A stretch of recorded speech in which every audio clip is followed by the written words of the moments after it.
Hello, we're back again with Mindful Music, and this week we're listening to Piano Concerto Number 2 by the composer Franz Liszt. It was composed in 1861, and it comes to us thanks to our partner, the Cleveland Orchestra.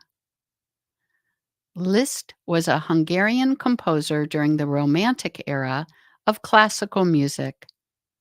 Many musicians consider him to be the greatest pianist who ever lived. His extraordinary technique, flamboyance, and ability to play dazzling multi-octave passages solidify him in the Classical Music Hall of Fame.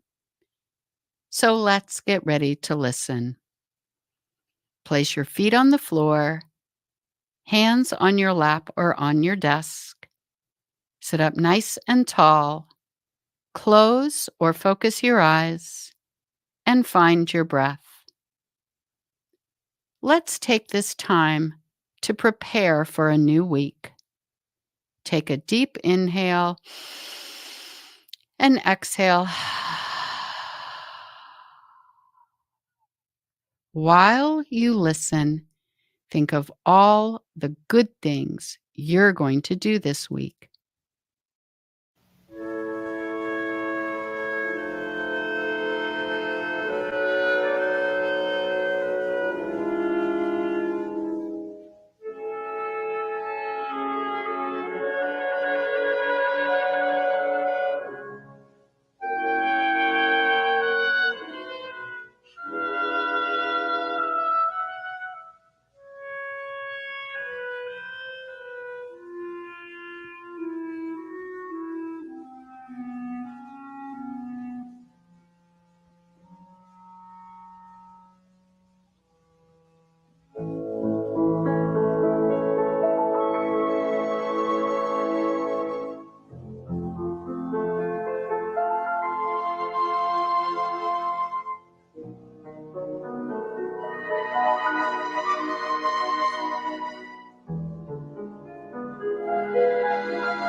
Fantastic job. We'll be back tomorrow with another mindful music moment thanks to the Cleveland Orchestra.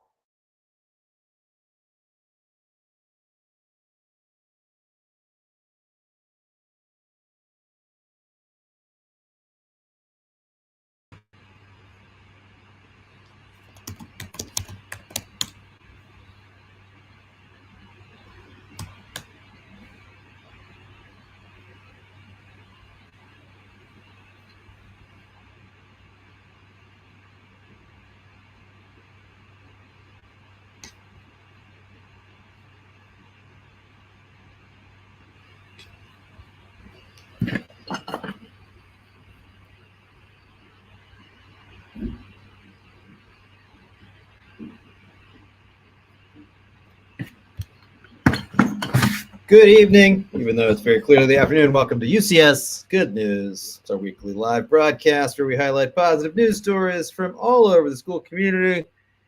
This week, just like last week, we reached out to you and your great white sharks, your walruses. We asked you to share the good news, and the response, as always, was fantastic. On behalf of myself, the entire crew, and everybody who enjoyed the eclipse this week, I want to say thank you for submitting all the positive news stories. And with that, it's time for some good news, and we'll start with the eclipse. We experienced, of course, the total eclipse on Monday. On Tuesday, in library with Ms. Guzman, students learned about the upcoming solar eclipse. They made a craft that demonstrates what happens during the eclipse. Okay. Other notable news. Last week, I shared some inaccurate information about the eclipse on the air, and Miss McIntyre's class was nice enough to point out my error. Here was the text I received. My class was yelling at you through the screen. The next total split eclipse in Cleveland is in 2444, not in 2044, as I said. Yeah, then it will only be visible in the Dakotas and Montana. So look out for my fifth grade science kids. They are waiting to correct you. So this is my official retraction. I thank you, Ms. McIntyre, for explaining what I meant and not what I said. I was wrong, and you got me. Thank you. Okay, exciting news. We're excited to invite you to our annual Whole Child Showcase on Thursday, April 25th. It will run from 6 p.m. to 7:30 p.m. This signature event highlights our commitment to the whole child, and it's going to feature an array of interactive programs. There'll be athletics, there'll be arts, there'll be theater, there'll be dance, there'll be music. Come one, come all. The doors open at 5:45. We'll have a little opening performance, maybe some remarks. We encourage you to arrive early, and we look forward to seeing everybody on April 25th at the Whole Child Showcase. Oh dear! During middle school advisory, we noticed that Mr. Charles has some new neighbors by his house. And let me be the first to say, Mr. Charles, that your house looks like $1 million. Like $1 million. That's right. Give me the drum roll. No? No. Oh, there we go. Okay. All right, here's some news from the only subject that counts. This just in. We continue to have marvelous mathematicians at UCS. Judah mastered all of his multiplication facts and is on into divisions. Congratulations. Time for Creation Station, where we feature the creative exploits of UCS students.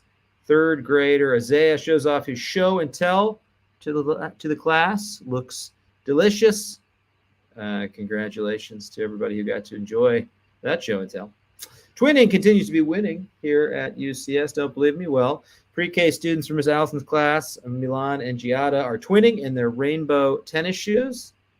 Third grader Sophia, Brianna, and Gussie are all matching in their jean jackets. As Miss French would say, it is jean jacket weather now. Zenaida and Selah are twinning in their purple coats.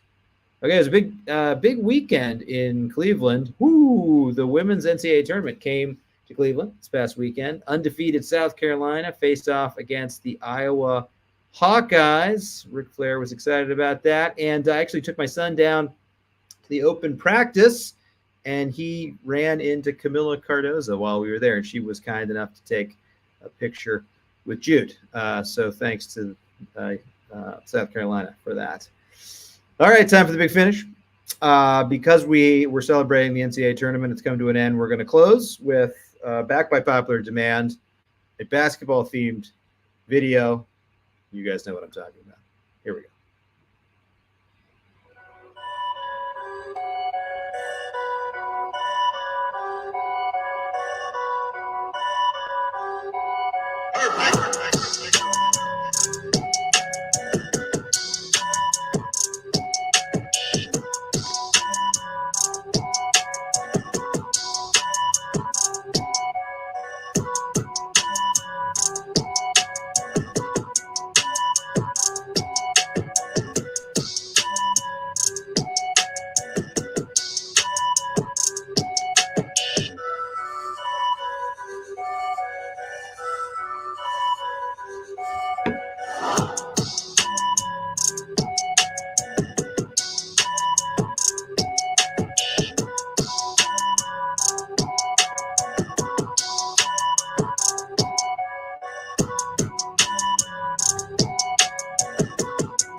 All right. Again, in honor of March Madness, that was a trick shot video compilation from Mr. Massini, produced by Jackson in 3rd grade, Jordan in 6th grade. See you next week.